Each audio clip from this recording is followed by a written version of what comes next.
Welcome back to the Crochet Karate House, my friends over at yarnspirations.com. Today is the Crochet Bobble Fringe Scarf, and this has been requested by a crocheter for me to film. So what I have here is a easy repeat that we're going to do, and I'm going to walk you through the steps on being able to do it. Once you understand the repeat, it's actually pretty simple, and again, there's not a lot of written instructions here because the repeat is that easy. So let's begin. You're going to use for this, if you want to, Caron Latte Cakes, a 6.5mm size crochet hook, which is a K. I'm going to be using Bernat Super Value here on camera with the 6.5mm size K in order to demonstrate the stitch so that the fuzz of the stitch is not impeding on the view that you're going to need. So if you're using this in person, I have no issues with it. With the Caron Latte Cakes, it's just for demonstration purposes. It's just easier to show you exactly where the stitches are going to go.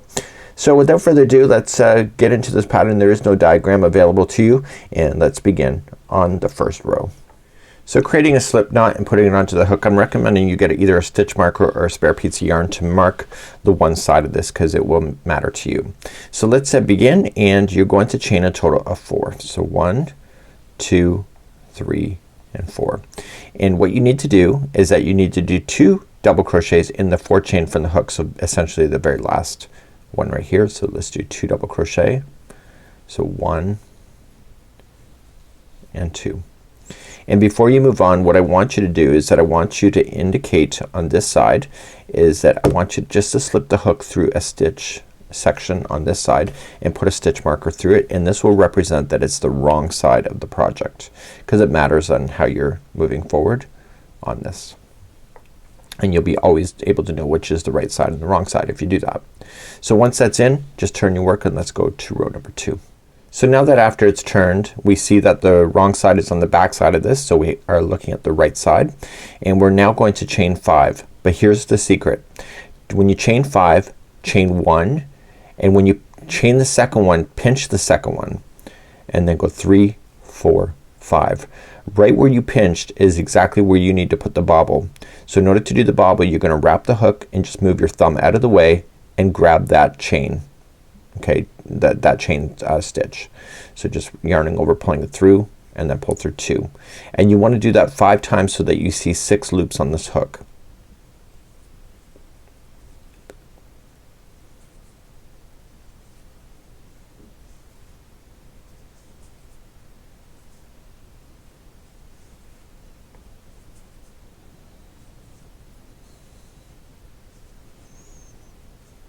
Now that you see all 6 loops, you're going to yarn over and pull through. So in the last chain that was left, you're going to slip stitch into that one,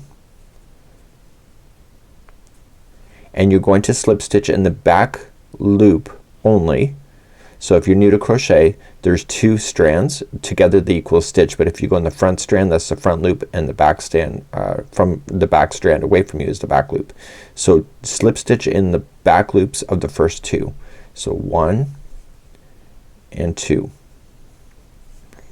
Now right where we are, we want to chain 3, which will count as a double crochet, and double crochet in the same space, in the same spot you just did. And there's only 1 stitch left, and in that stitch you're going to put in 1 double crochet and finish it off with 1 treble. So wrap in the hook twice, and in the back loop only treble. And then that will conclude off row number 2. So turn your work and let's do row number 3. So let's do row number 3. You're going to chain 4, which will count as a treble, and that's helping to give the lean, and in the same stitch there you want to put in a double crochet.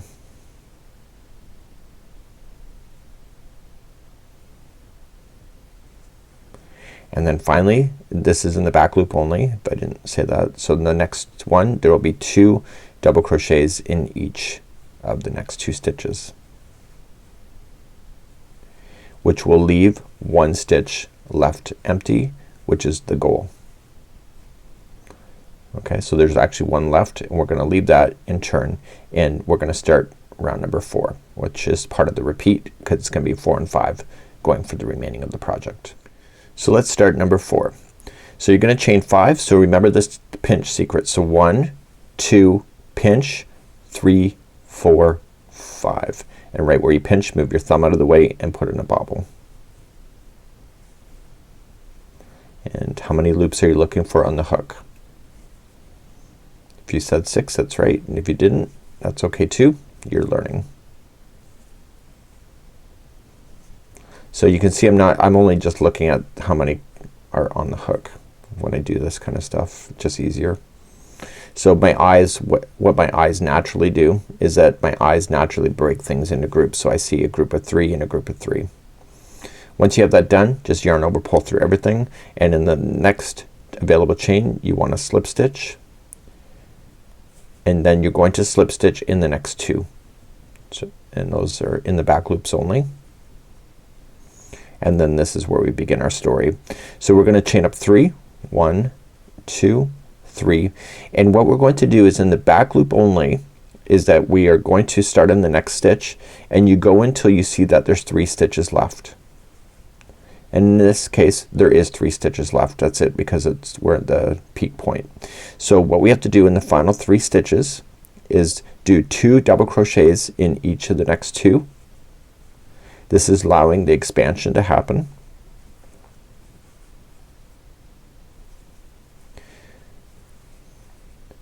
And then finally in the last stitch is going to be 1 double crochet. Make sure you go in the back loop only, and then 1 treble.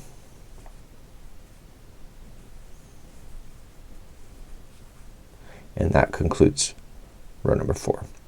So one side we're stepping backward in steps, and the other side we're growing outward. So let's turn our work and do row number 5. So what we need to do for row number 5, when you have to do it, you have to chain up 4, which counts as your first treble, and then in the back loop only you're going to double crochet in the same stitch. Now we're in the next 2 you're gonna put 2 double crochets in the back loops only. So there's your expansion outward.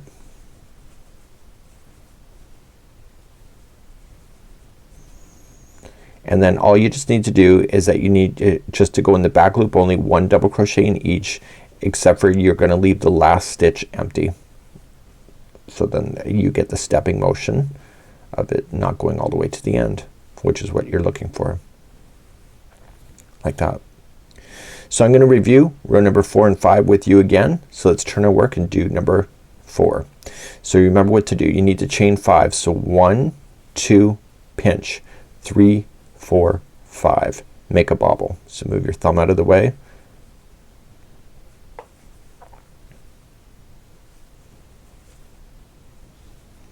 How many stitches or loops are you looking for? The answer is 6.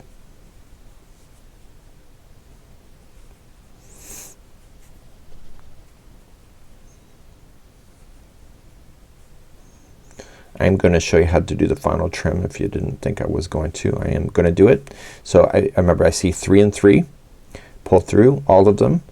Slip stitch in the next one, which is the chain, and you're going to slip stitch in the next 2 stitches in the back loop only, and then you'll begin. You'll chain 3, 1, 2, 3, and you're going to put in 1 single crochet in each except for the final 3. The final 3 is the magic number now that you're starting. And in the final 3 that we have, I got 1 more to do. Remember that turning chain is a stitch. So you got 3 left. 1, 2, 3. You're gonna put 2 double crochets in the first one. You're gonna put 2 into the next one.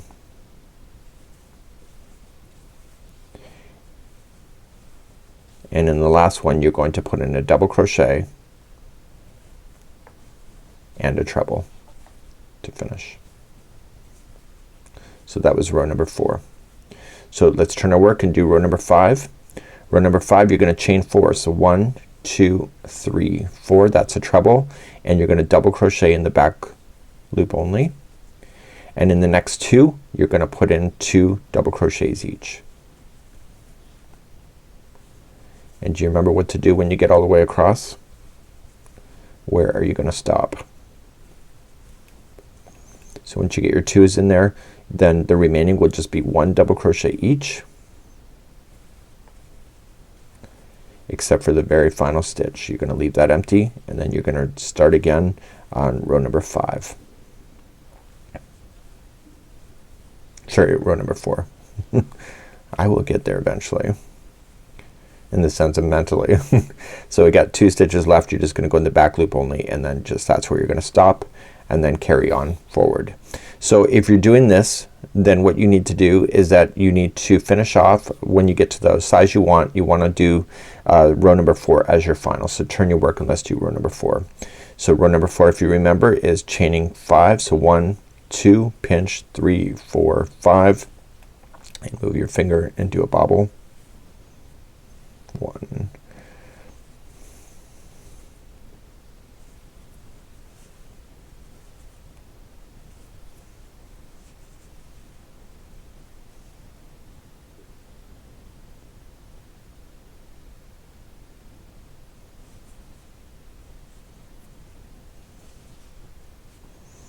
okay, once you get that done, and then we're gonna be bobbling all the way across as we do the final row here. So we want to just slip stitch in the chain in the back loops of the first 3. So this one is a different one, so that get back loops in the first 3. So 1, 2, and 3, and then you bobble again. So you're just gonna chain 5. So 1, 2, pinch, 3, 4, 5, and move your thumb out of the way and start your bobbling. So now you're just bobbling the one whole side.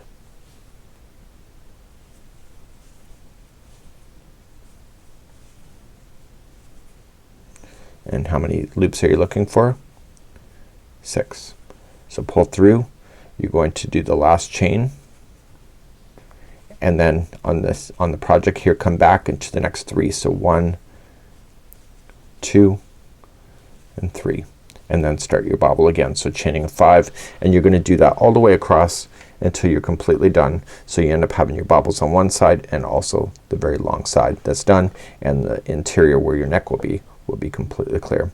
So this is how you do the crochet bobble fringe shawl. It's not a hard pattern to do, and once you understand how it's growing in rows number 4 and 5, it's pretty straightforward going back and forth. Have a great day. We hope to see you real soon right here on Yarnspirations as well as the crochetcrowd.com.